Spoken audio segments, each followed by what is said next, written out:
అందరికీ నమస్తే. మనం మే నెలలో రాశి ఫలాలు మారినవి అసలు ఎవరికి ఎలా ఉండబోతుంది ఏంటి అనేది మే నెల మాస ఫలాల వీడియోలో మనం చూసాం కదా. ఇప్పుడు జూన్ మాసంలో ఎలా ఉండబోతుంది, ఏ రాశుల వారికి ఎలాంటి ఫలితాలు వస్తాయి, లేకపోతే ఏమైనా నష్టాలు ఉన్నవారు ఎలాంటి పరిహారాలు చేయాలి అనేది మనకు తెలియజేయడానికి మనతో పాటు ప్రముఖ జ్యోతిష్య ఆధ్యాత్మికవేత్త భార్గవి బూదరాజు గారు మనతో పాటు ఉన్నారు. అమ్మని అడిగి మరిన్ని విషయాలు తెలుసుకుందాం. అమ్మ నమస్కారం. నమస్తే అండి. ఎలా ఉన్నారమ్మా? బాగున్నామండి. అమ్మ, ఇప్పుడు మనం కిందటి వీడియోలో మే నెల మాస ఫలాల గురించి మాట్లాడుకున్నాం కదా. ఇప్పుడు అలాగే జూన్ మాసం గురించి మాట్లాడుకుందాం. అసలు జూన్ మాసంలో రాశి ఫలాలు ఎలా ఉండబోతున్నాయి, ఏ రాశుల వాళ్ళకి మంచి ఫలితాలు ఉండబోతున్నాయి? శ్రీ గురుభ్యో నమః, శ్రీమాత్రే నమః. జూన్ నెలలో అత్యద్భుతమైనటువంటి శుభకరమైనటువంటి ప్రధానమైనటువంటి గ్రహము గురువు మారబోతున్నారు. ఓకే. ఈ జూన్ 1వ తేదీ రాత్రికి తన ఉచ్చస్థానమైన కర్కాటక రాశిలోకి మారబోతున్నారు. ఓకే. అలాగే ఇప్పుడు కుజుని యొక్క స్థితి సంచారము మేషరాశిలో ఉంది. అలాగే రవి బుధుల సంచారము వృషభ రాశిలో ఉంది. గురువుతో పాటు శుక్రాచార్యుల వారు కూడా మనకి మిథున రాశిలోనే ఉన్నారు. ఓకే. అంటే రవి ఒక్కరే వృషభ రాశిలో ఉన్నారు.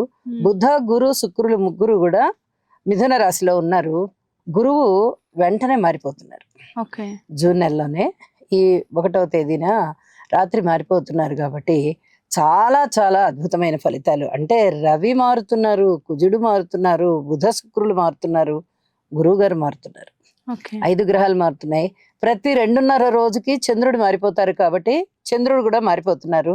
నెల అంతం వచ్చేటప్పటికల్లా ఇప్పుడు ఈ వృశ్చిక రాశిలో ఉన్నవారు నెల ఆఖరు వచ్చేటప్పటికి, మాసాంతం వచ్చేటప్పటికి ధనుసు రాశిలోకి వెళ్తున్నారు. అంటే ఏ రాశిలో ఉన్నప్పుడు ఆ రాశిలో ఫలితాలే చంద్రుడు ఇస్తారు. కాబట్టి చంద్రుడి గురించి అంతగా భయపడవలసిన అవసరం లేదు. కానీ మిగతా గ్రహాలు గురించి కొంచెం ఆలోచించాలి.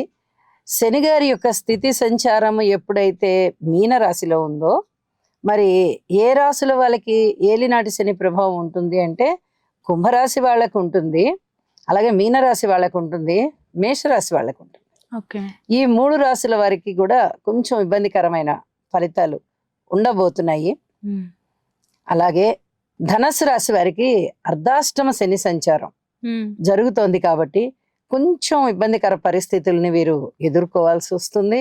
అలాగే సింహరాశి వారికి ఈ శనిగారి సంచారం అష్టమ స్థానంలో ఉంటున్న కారణం చేత వీరు కూడా కొన్ని రకాల శనిగారి దుష్పరిణామాలకి కొంచెం ఇబ్బందులు పడవలసి వస్తుంది. కాబట్టి శనిగారికి తప్పనిసరిగా స్తోత్రపారాయణాలు చేసుకోవాలి, తైలాభిషేకం చేసుకోవాల్సి ఉంటుంది. అలాగే కొన్ని నల్ల నువ్వులు దానం ఇవ్వడము చాలా చాలా మంచిది. హనుమాన్ చాలీసా పారాయణ చేయడము చాలా చాలా మంచిది. ఈ రాసుల వారు ఈ జాగ్రత్తలు అయితే ముందు తప్పనిసరిగా తీసుకోవాలి. తదుపరి కుజుని యొక్క గమనము ఎప్పుడైతే మేషరాశిలో ఉంటోందో, కొన్ని రోజులు మేషరాశిలో ఉంటుంది ఈ జూన్ నెలలో.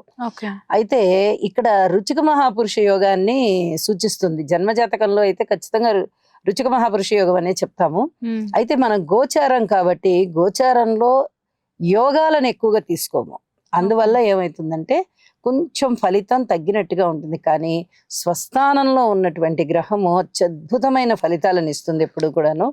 కాబట్టి ఇక్కడ స్వస్థానంలో ఉన్న మేషరాశికి, మేషరాశి వారికి చాలా చాలా మంచి శుభ పరిణామాలు ఉంటాయి.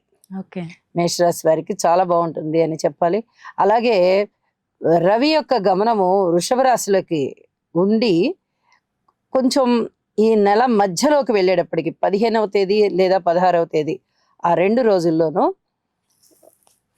మిథున రాశిలోకి మారిపోతున్నారు.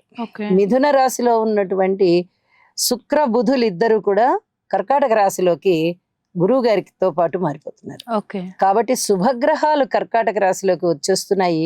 ఇది చాలా అద్భుతమైన సంచారం అవుతూ ఉండగా మిథున రాశిలో రవి గారి సంచారం కానీ, వృషభ రాశిలోకి కుజుని సంచారం కానీ, కర్కాటక రాశిలోకి గురు చంద్ర బుధుల సంచారం కానీ, ఇవన్నీ కూడా చాలా మంచి ఫలితాలనే సూచిస్తూ ఉన్నాయి అని చెప్పి తెలియచెప్పడం జరుగుతోంది.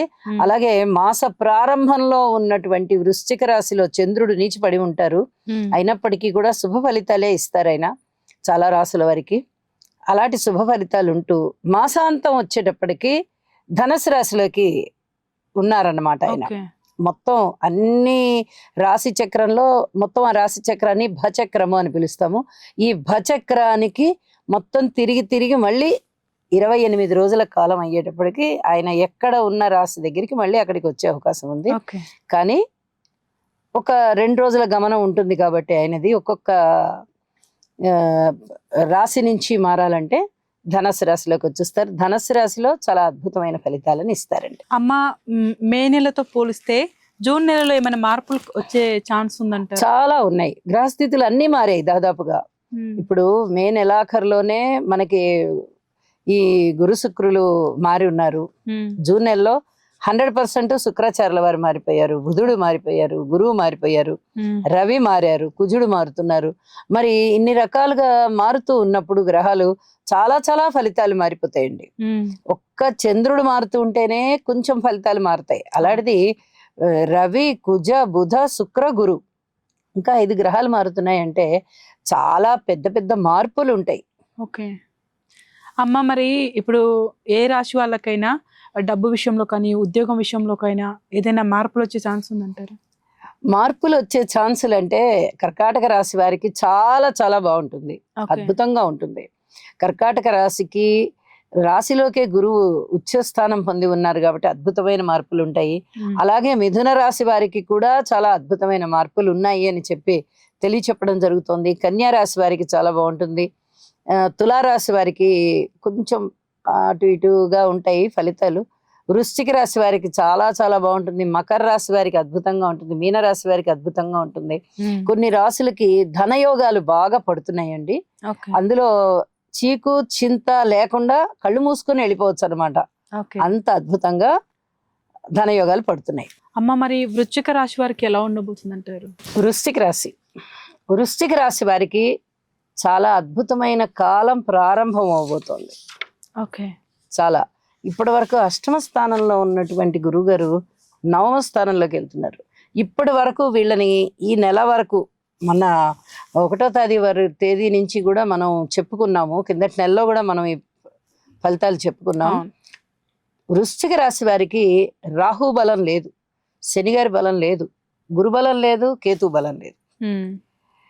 ఇప్పుడు 1వ తేదీ అయిపోయి 2వ తేదీ వచ్చిన దగ్గర నుంచి అనుకోండి 1వ తారీఖు రాత్రికి మారుతున్నారు కాబట్టి ఇక్కడ దగ్గర నుంచి గురుబలం పెరుగుతోంది. మిగతా గ్రహాలు ఏవి మారలేదు కాబట్టి అంతగా అనుకూలతలు ఏవీ లేవు. శుక్రాచార్యుల వారి యొక్క స్థితి సంచారము అష్టమ స్థానంలో ఉంది కాబట్టి కొంచెం విలువైనటువంటి వస్తువుల్ని ఈయన ఏర్పాటు చేసి పెడుతున్నారు.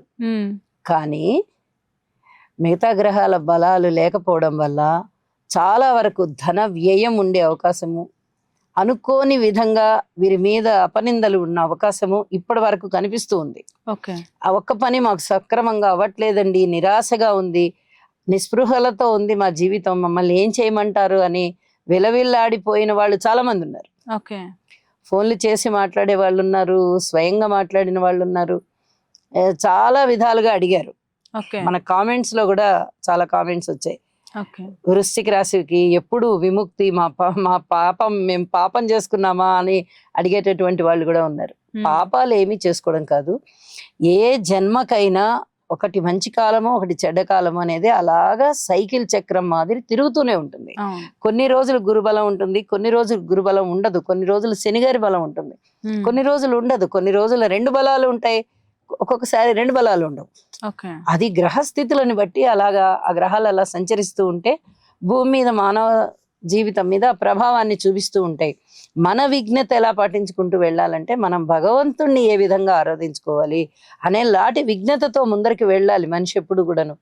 ఇక్కడ కూడా అదే పరిస్థితి. కిందటి నెల వరకు అంటే మే నెల ఆఖరు వరకు కూడా చాలా చాలా ఇబ్బందికరమైన పరిస్థితుల్ని వీరు ఎదుర్కొన్నారు.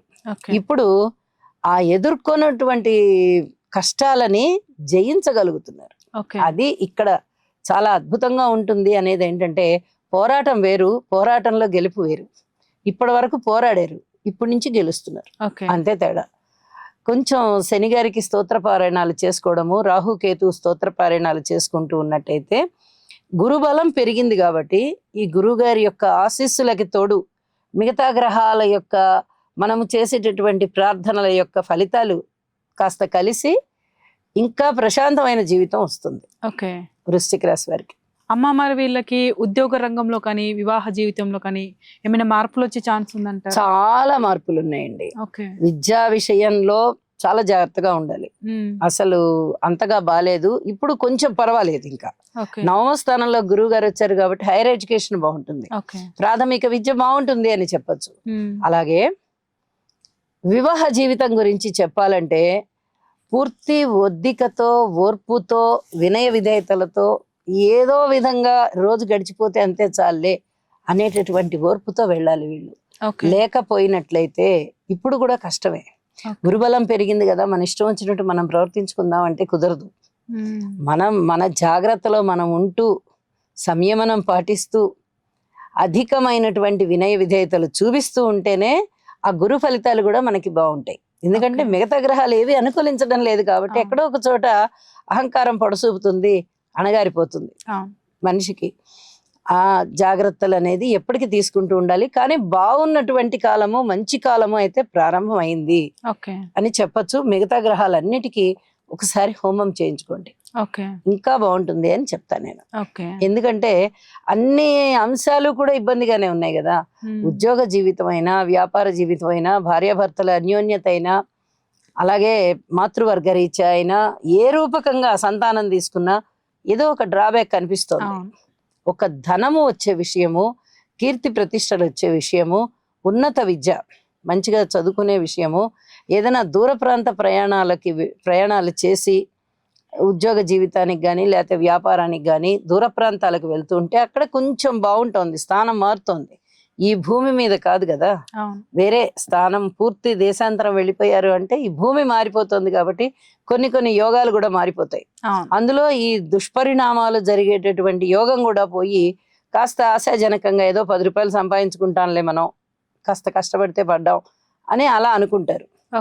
కాబట్టి అలాంటివి బాగుండి వృశ్చిక రాశి వారికి బాగుంటుంది.